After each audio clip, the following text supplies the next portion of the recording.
তো বন্ধুরা, এখানে হরিনামের জন্য ইউজ করা হয়েছে স্ট্রেঞ্জারের মেশিন, দুটো সাকিব স্টেবিলাইজার, আর ব্যবহার করা হয়েছে LX7 24 মিক্সার।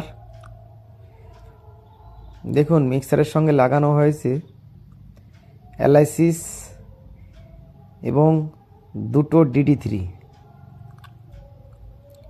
DD3টা টানের জন্য ব্যবহার করা হয়েছে, অ্যালাইসিসটা হিসিংয়ের জন্য ব্যবহার করা হয়েছে, আর দুটো আউজার 250 মেশিন চঙের জন্য ব্যবহার করা হয়েছে। দেখুন, টানের জন্য দুটোই DD3 ইউজ করা হয়েছে। এখানে দুটো ভোকাল করা হয়েছে, দুটো ভোকালই DD3 ইনপুট হয়ে আউটপুট হয়ে মিক্সারে গিয়েছে। আর ইকুয়ালাইজার ব্যবহার করা হয়েছে ভোকালের জন্য।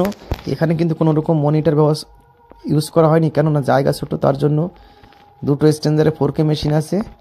ডবল বেজের জন্য 4K, আর টপের জন্য 4K 415। দেখুন সাউন্ডটা কত সুন্দর লাগবে, শুনুন, আশা করছি ভালো লাগবে।